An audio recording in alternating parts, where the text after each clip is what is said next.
Something I really wish I knew as a new traveler. I really do wish I had been less bougie.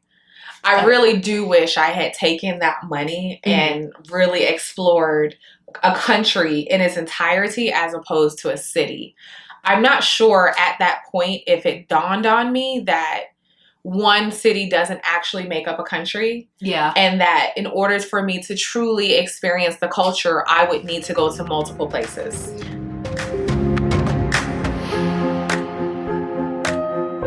Hi, lovelies. I'm Lexi. I'm Misty. And today we are chatting about the 5 things that we wish we had known and done when we were newer travelers. I wish that I wasn't as bougie of a traveler when I first started. So I do wish that I had better allocated my funds. In order for me to be able to afford traveling that way, I got into credit card hacking, points hacking, credit card churning, et cetera, et cetera. Everybody was like, oh, this is how you can travel for, free.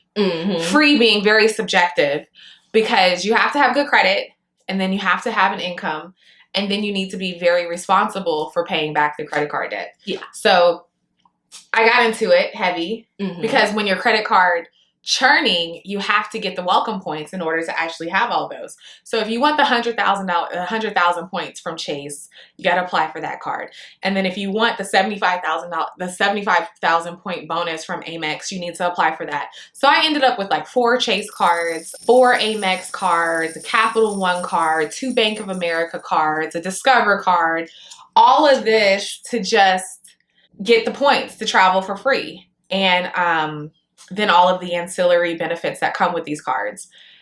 I was young, I didn't know, and I was making money, so it didn't bother me. So I did all of that, and I'm just like, you get down the way, and you're just like, okay, do you know when it hits you? Once you've done all that, when it really hits you? When? Annual fee time. Oh, okay, yeah. When you have some of these higher annual, like American Express. I think when I started, the annual fee maybe was like $3.95 or $4.95. Shows you how long. $6.95 now, right? It's like $6.95, almost $7 something. You get that one, and then you have, say you have like the Chase Sapphire Reserve. That's another $4.95, $5.95. The tiers change and what the card valuation changes every year.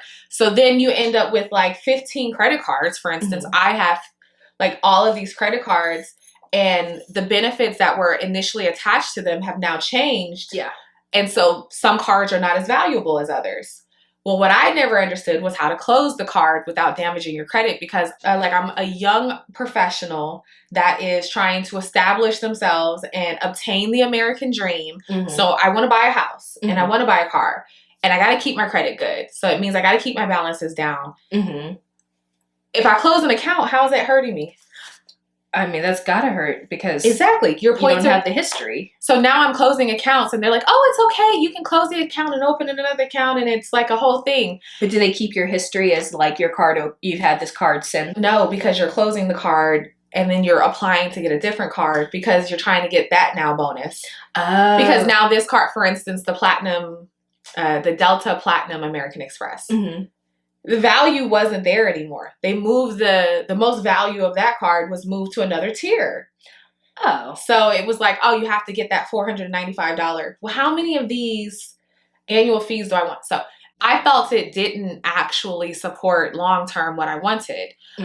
I wish I had taken these experiences that I had spent a ton of money on and then just reallocated it. Like now I don't want any of that. I just spend the money outright and then just go get the accommodation that you want because I feel like the tiers and everything have changed and everybody is talking about point hacking. Once a secret is told to the masses, it is now part of everybody's plan, so it's no longer beneficial to the everyday man. I mean, travel hacking requires just such a level of responsibility that I don't think you necessarily have as a young traveler. I think the other thing is just recognizing that there's multiple cities in a country and that I should explore that. So one of my first international big trips was Marrakesh in Morocco. We did the train from Casablanca to Marrakesh, which was nice. It was a 4-hour train. But if you're not culturally ready for like how close people are and they don't find it, as an American, you're going to feel uncomfortable. And then I didn't research appropriately. So like I thought it was going to be warm. It turned out to not be warm. It was cold. Mm. So now I'm inappropriately dressed and I'm cold. And then it's just like, well, this is not fun. I think that like I just would have put more research in, and I would have challenged myself to not be so bougie. Like, just because you're making money doesn't mean you need to spend it in one spot. I mean, that's a perfect 2-for-1, like what you said about Morocco. One, going to multiple cities. Because, you know, doing my 30 by 30 of like, oh, I've got to go to 30 countries. But since I didn't start that journey of traveling to 30 countries by the time I turned 30 years old until I was 23, I was basically traveling for the count, not for depth. Like, it was pure quantity, very little quality. Yeah. And you're right. To say like, oh, I've been to Barcelona, so I've been to Spain. Yeah, you've been to Spain, but I think about it like Greece. I think someone who goes to Santorini saying they've been to Greece, but you haven't been to Athens, you haven't been to Greece. But someone who goes to Athens, but who hasn't been to the Greek islands, hasn't been to Greece. They are practically two entirely different cultures. It's like going to New York and saying that you know everything you need to know about the US. It's not the same. And so traveling for depth is something that I definitely didn't do, and I want to do more of now. I'm trying to rectify that, is that I'm trying to see more of the countries, understand more of the culture, more of the food. Like, imagine coming back from, I don't know, I'm thinking of like China, because they have so many different regions that have such different food. Right. And like you're having the food that's really popular in Beijing and saying, well, I know what Chinese food is. When there's entirely different food in the north when you get closer to the Mongolian border versus in the south. So those are things that like I'm really trying to do better. And it's fun to like say, this is how many countries I've been to and do a count. But to only have gone to one city, like France. We've only been to Paris, and we were only there for a couple of days. Do I count France as a place I've been? Yes, but France they border on the ocean, so there's so much to see there that to say I've been to Paris, so I've been to France, feels almost disingenuous. I will say, I think the place I went to that I didn't do right would be Morocco. But Morocco is, again, I feel like one of those countries that you need to travel around it and do all of their major cities. Going somewhere for like 4 days is not advisable, in my opinion. So I've heard great things about Morocco, but I haven't heard great things about Marrakesh. And I feel like you can't go to Morocco without going to Marrakesh, but you do have to like go see more. I wish I had done that. So I will eventually go back. But because I'm on some stupid country count, maybe right now I can't do it. I want to go to new places. And that's okay. Like, country counts are fine. I think it's just, this has been one of my biggest things, especially coming from last year. I want to have flexibility in what I'm doing. I want to feel like, hey, if I like it here, I can be able to stay. And if I don't like it, then I've been and I can move on to the next place. Now, country counts are great because they give you a sense of purpose with your travel. Like last year, my 30 by 30 and my year of wonder. And like this year, if you're like, hey, I'm going to do 15 countries this year, you're going to have such like a fire under you and a sense of purpose that anytime you're sitting still, you're like, I should be packing a bag, planning, or traveling. If I'm not doing one of those 3 things, then I'm messing up. Right. I think I have to work through that. And then the other part that you had said about research. That is a perfect number 3. That is also something, and some of that has to do with just the times that we were traveling. The resources available today are so different. Instagram, TikTok, and YouTube were not a thing 15 years ago. They are resources chock full of a lot of information. And what I like about them is that they're very first person.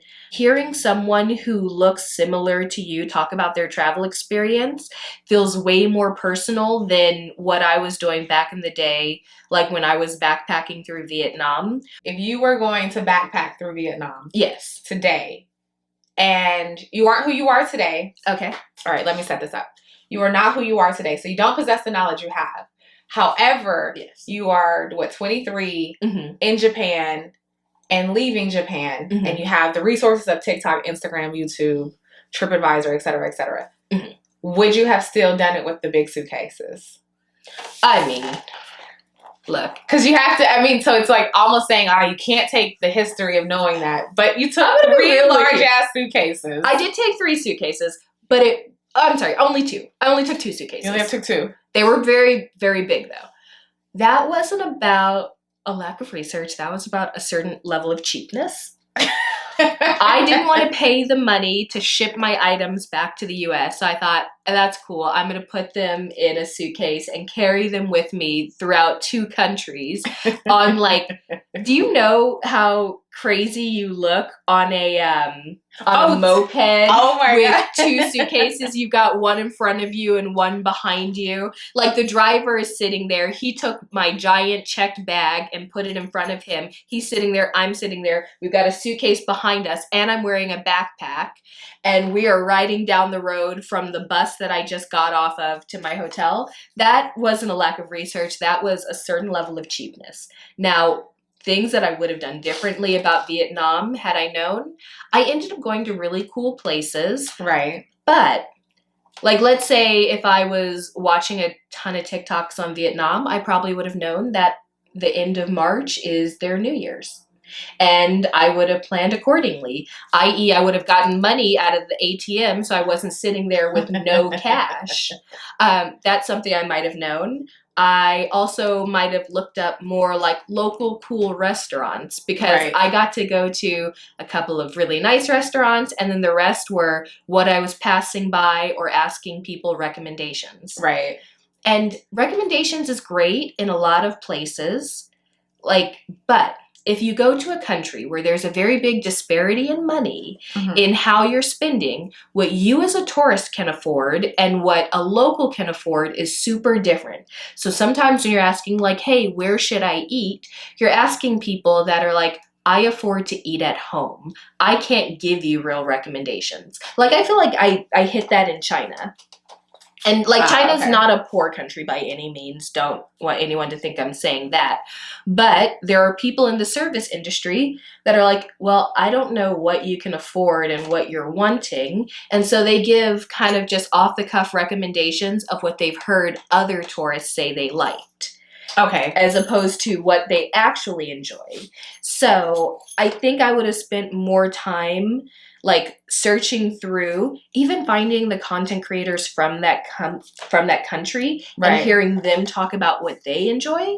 That's a whole different thing that you have now. It is, because I think I was I want to go to Honduras. I got on TikTok because I feel TikTok is an amazing resource to research through. And I was oh, okay, this is where the best dive sites are. This is where I'll do that at. But do you think that also, if you could change it, would you spend more time in these places? Well, it's not necessarily, it is a bit of spending more time, but I think you kind of covered it. So how you talked about you went to Barcelona the first time. So we went to Barcelona for my 30th birthday, but Misty had already been. And the idea of, hey, I can go and I can spend a ton of money for a really cool time in Barcelona. Or I could spend a little less money in Barcelona and hit Barcelona. Imagine if you could have done Barcelona and then flew down south and rented a car and went from Cordoba to Seville to Granada and spent the same amount of money. Well, that's what I was saying. The bougie thing, right? I think back then it was, I wanted to stay high end just because I wanted the luxury experience. Yeah. It wasn't even for the gram or for anybody else. It was your just own personal legitimately how I like to travel. I wish I had then taken that concept and been you know what? I want to experience multiple countries or multiple cities in the country as opposed to just one location. We went to the W. We stayed at the W on Barceloneta. And I think at that time, this was in 2014, maybe 2013, 2014, something like that. And I feel the W had just got finished. I want to say that. I don't know. Let me research. I'll say something and y'all be that's not true. But while you're looking that up, sometimes, I know a lot of people are oh, if you're a luxury traveler, it's purely for the flex. One thing I do want to throw out is that sometimes if you grow up, particularly if you don't grow up with a ton of money, like we didn't. Yeah. It's not about flexing for others. Sometimes it's about being able to do it for yourself. I don't think I post half of the nice dinners I eat at, but for me, it's because, 9 years ago, I went to Italy and I could only afford to eat one meal a day. So now that I can afford it, yeah, I'm going to nice restaurants. And so I do want people to understand there is a luxury traveler that you can be that's not specifically for other people. And if you're luxury traveling and your only reason is because you have to flex on others, if that's you, that's fine. But there's better ways to travel. But it's also okay. I am just going to throw out, it's also okay if you're a luxury traveler just because you want to treat yourself in a way that you couldn't have when you were a child, when you were a teenager, or when you were in your early 20s. Because that, I'm not going to lie. Like, I know that for you, it's the opposite direction. You're like, I went balls to the wall luxury when I was younger. But for me now, the fact that I can do nice things for myself means a lot when I think back to literally storing toast in my handbag from my bed and breakfast so that I wasn't starving in Italy. Can you imagine the experience you have in Italy not being able to eat? Half of Italy is food. I was like, oh, wow. And it was still one of my favorite countries even then. But at the same time, when I went back, I ate so much food last year when I went to Italy. I did a food tour and then they gave me a list of restaurants and I'm like, this is my last night. I was like, well, I finished the food tour so full. I went to 3 more restaurants after that. Did you really? Yes. How were you able to even ingest it? I wasn't eating full meals. So I went to one place that they had said, hey, you got to get like the meat and cheese board. So I got that to go so I could take it back to my hotel room and be fancy. I love that they were actually able to let you take it back. Yes. Oh, no, I went there. I was like, I'm just going to have a glass of champagne while I'm here because I'm celebrating just being alive. And I would like to take my meat and cheese back because while I pack tonight, I want to feel fancy because I did do that. I bought a bottle of wine and I did that. Then I went to another place and they had like a pasta. I think I ate half the pasta and I couldn't take it back. Then I went to a third place and I had a dessert. Then I went back to my room and I didn't get through much of the meat and cheese platter. I had like 2 pieces of cheese and I was like, this might be breakfast because I feel so sick. And then I woke up and I was still full. But it was... you ate all day? I did. But it was like literally just... getting to redo that experience. I was like, okay, I don't have a ton of time. I'm gonna do it right. Okay. Yes. Okay, so here's one thing I'm going to say. I know a lot of people are like, oh, the kids now that are traveling aren't living in the moment because they're focused so hard on capturing content. As someone who traveled, came back, and had my laptop like get corrupted, the hard drive just died, and I lost every photo from my years of living in Japan, my backpacking all the way through Vietnam for a month, Cambodia for 2 weeks. Like the first time we went to Thailand, I lost those photos. When I went to China, I lost those photos. When I went to Taiwan, I lost those photos. Anything that wasn't already on Facebook is lost. Now I realize there's a lot of merit in taking photos, putting them on the cloud, and actually looking good in them because you do go back. I know some people are like, oh, I don't do that. Like, who goes back and looks at photos? I was like, I do. Like, I've been to a lot of cool places. And here's one thing about a country count. You will forget cool stuff that you've done. Right. So documenting is so important. And there's nothing like going back and thinking, oh, my hair looked bad for about 2 years straight. I wish I would have done something. So for me, it's both about documenting thoroughly my travel experience because you will never see that time and place again. Right. You might go back to that place, but it's going to be different. Like when we go back to Cuba, it will probably, well, I mean, maybe not Cuba. I don't know. Another country. I was trying to think. It would have had to have changed a little bit. Yeah, but like let's say 15 years from now, we could go back to Cuba and it's probably going to feel very different than when we were there. Mm-hmm. And if we didn't have the photos to look back on to be like, oh my God, do you remember what it looked like then? Right. It would be so sad because it's cool to have something only exist in your memory, but it's really nice to have something referenceable that you can share with people. So I am about capturing memories, and I'm about capturing memories and liking what you see when you look back. Right. So for me, looking a little bit more fabulous when I travel is now kind of a priority. Like that was actually one of the reasons that I finally like went through with my lock journey, is that I wanted to get up in the morning and have my hair just look good. Mm-hmm. Like I was not, as a loose natural, my goodness, the amount of products that you have to carry. And so I thought, you know what, everyone says buy it when you get there. So I was trying to buy like gel for my hair. When you get so somewhere, it's never working. My goodness, trying to find the types of creams and gels that I needed for my hair in Japan was so fun. Those pictures, like half of the pictures from Japan, my hair looks amazing because of the humidity. Half of them look wild because I had no product. Oh, one thing I will say for the research is that I have now gone the opposite direction of not researching enough to I love to research.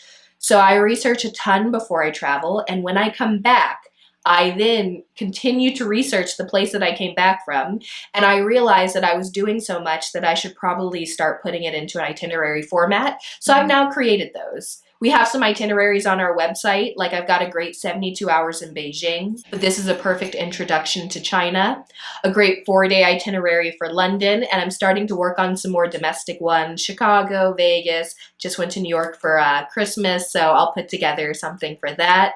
But check those out on www.flirtingwithtravel.com. And I guess that's all I have to say about that. But I do wish you guys happy travels. Bye. Peace.